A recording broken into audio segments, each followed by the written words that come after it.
Babe, listen. Have you seen the time? Have you seen the time? Do you know what time it is? Babe, you were supposed to be rich like 5 years ago. What's happening?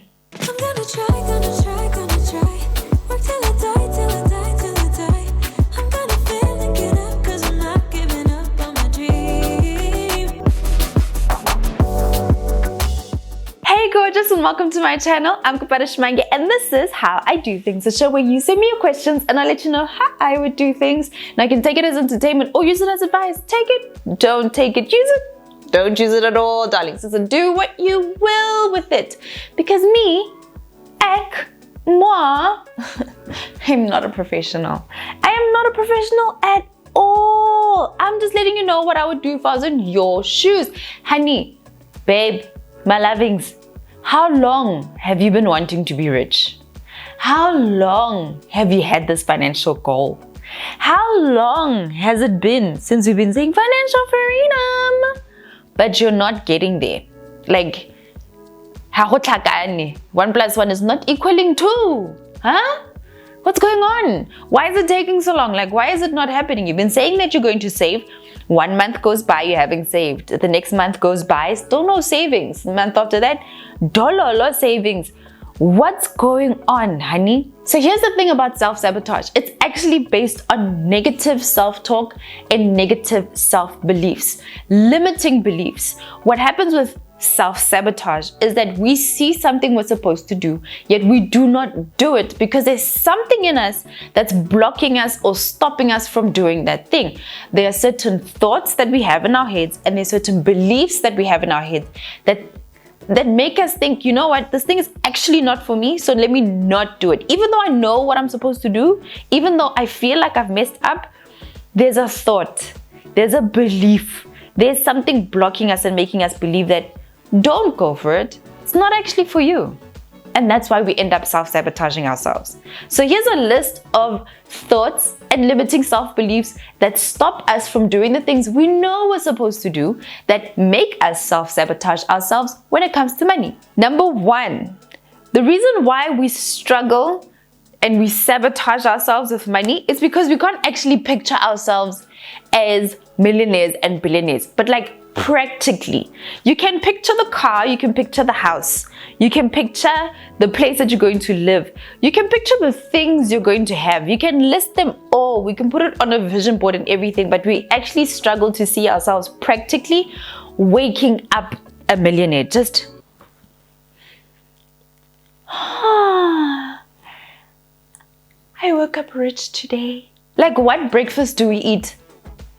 Do we still eat oats? Does oats still taste the same as a millionaire? It's that thing that we actually can't practically see how our life is actually going to be when we are millionaires. Like, what am I doing? Am I still putting on the same makeup? Do I still have bantu knots? Do my thighs still look the same color? How am I practically speaking? How am I as a millionaire? I can picture the things that I want, so I'll work towards that. I can picture the location where I want to stay, so I'll work towards that. But to be honest with you, what I'm wearing, what I'm doing, the conversations I'm having, how much is in my bank account when I go into my cell phone app, I get it bony. I don't see it.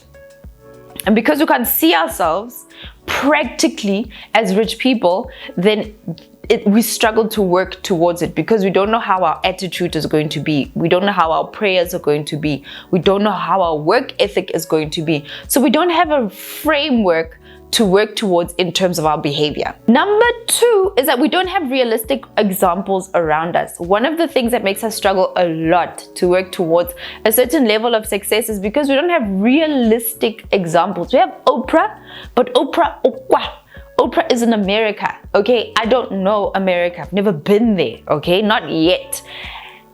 I don't know her situation. I don't know her life. I don't know if I can get to Fox offices. I don't know if I can get to, ABC studios. I don't know. I don't know how they look. I don't know where they are.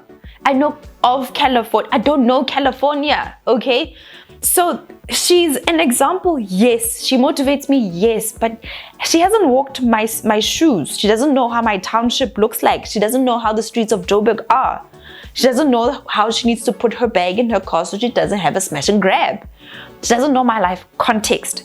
So because we think about where we grew up, we think about the people around us, and we think to ourselves, but who do I know?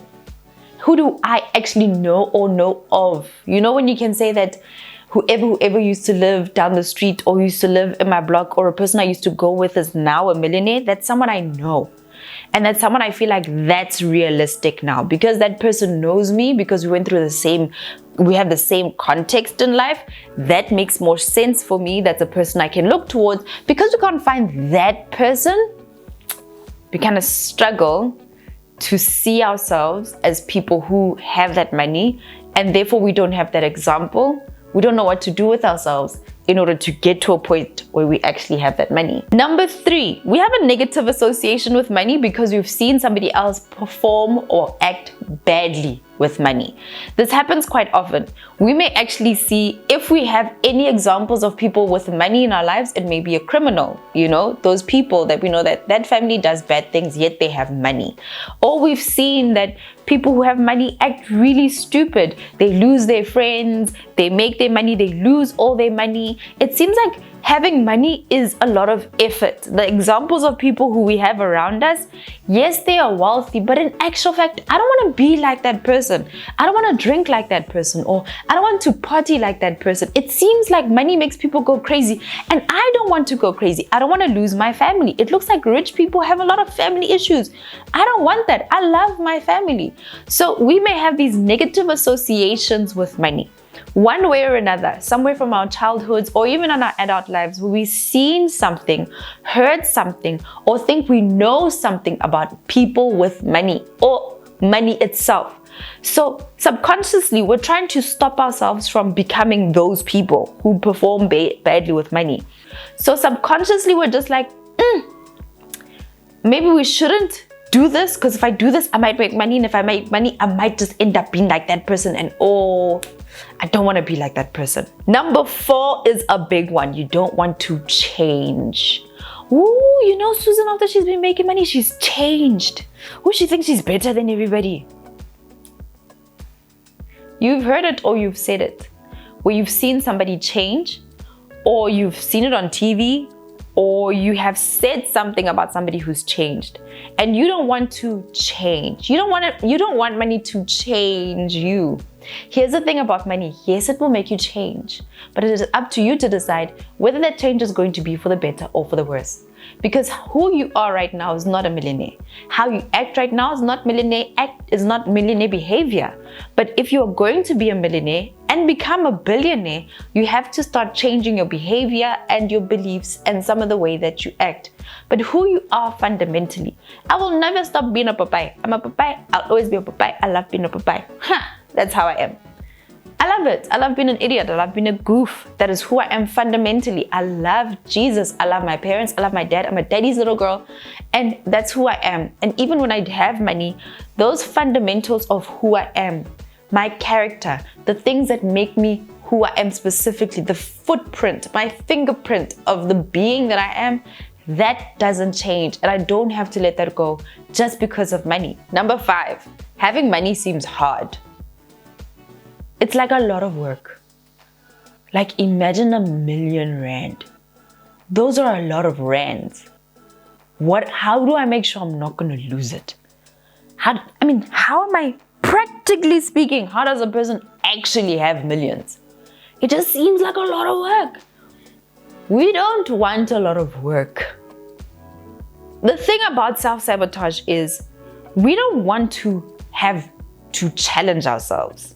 At the base of self-sabotage is that we don't want to get outside of our comfort zone. And hard work, that is getting out of our comfort zones. No, papas, I like to sleep. I want to sleep. And now when I have money, I can't sleep. I won't be able to sleep. Yeah, no, I'd rather sleep. That's the thing. We subconsciously or even consciously stop ourselves from getting to a certain level because we're just like, it's fine. I don't have to. No, it's fine. It's fine. I actually don't need it. It's okay. I'm okay without it. The life I'm living right now, it's okay. It's not that bad. It's not that bad. It's okay. As soon as something seems hard, as soon as something seems difficult, we do things, we hesitate from moving forward because we're just like, maybe it's not that important. Maybe, hey, yeah, maybe it's not that important. That's a sign of self-sabotage. That's a limiting belief. And that's negative self-talk because we're talking ourselves out of something that's actually good for us. Number 6, you're actually scared you're gonna stuff it up. Let's be honest, you're scared you're gonna completely mess it up. Here comes imposter syndrome. It just feels like you're a fraud. It feels like, you're not it. It's a lie. It's a lie. No, you're not worthy. It's actually a lie. It's not the truth. Self-sabotage speaks like that. You're just like, if I have money, I'm going to lose it. If I have money, I have a very good feeling that I'm going to do something to mess it up. I'm going to do something that's going to make me lose all my money. I'm going to forget to pay my tax, and then SARS is going to come after me, and then they're going to lock me away in prison forever. That's self-sabotage talking to you. You feel as though one way or another, I feel like there's something that I'm missing. That's all self-sabotage talking to you. It is all the voice, an internal voice saying bad things to you, rationalizing negative self-talk, negative beliefs that are stopping you from making money. So what are you going to do about these things? What are you going to do about these different thoughts that you have that now we've identified, okay, that's negative self-talk, those are limiting beliefs. So what are we actually going to do about it? Number 6 is that we're actually going to force ourselves to be good with money. We know what we have to do. We're not doing it because of self-sabotage. By recognizing all the negative thoughts that we have and the limiting self-beliefs that we have about money, we can work through them. Take a piece of paper and recognize all of the negative thoughts and all of the negative limitations that you have associated with money. One of the ways I really love to do this is to actually picture myself as a rich person very often. I picture my bank account. I picture myself withdrawing money. I picture myself speaking to my financial manager. These are all things that I do to help myself picture myself and see myself as a person who's good with money. I always ask myself, what does rich Kopano do with her money every single month? What does rich Kopano do about her bank account? What does rich Kopano do when she sees A, B, C? That's how I then start to see the things that I'm supposed to do if I'm going to be rich, and then I start to do them today. And number 8, frame your money goal. So one of the things that Bay and I did at the beginning of our relationship, and this is actually a talk that we saw from Jim Carrey. He said that he took a $10 bill and then he wrote it out to be $10 million. He put zeros behind the 10 and he made it $10 million, and he put it in his pocket and he kept on looking at it over and over again. So what we did is he took a 50, and I think I also took a 50 or a different type of note, and we made it out to be 20 million and 50 million. Take a piece of paper, actual real money, write down your money goal and frame it, or put it somewhere in your journal or somewhere you're going to see it all the time, like in your wallet. And every time you see it, picture yourself, put yourself in the framework of a person who has that money. And that's how you then start to see yourself as a person with that money, and you start to believe you already have that money.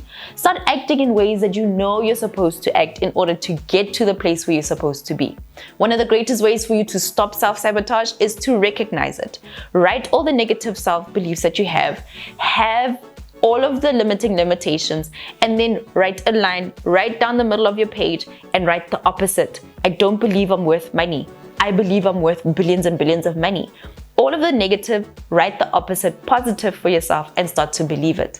Having a picture of who you will be and how much you actually want to make when you are a millionaire or a billionaire will start to help you to align yourself in the actions every single day. Now, I hope that you guys enjoyed that one, because that's all I have for you today on this Chalade Tuesday. Don't forget to make sure that you have subscribed to my channel, and please share this with a friend. Let's grow this channel, honeys, because I have huge ambitions for this channel as an African sisters who's trying to get to the top of the YouTube lists. Now, until next time, beautiful people, I'm Kopano Shimange, and this is how I do things.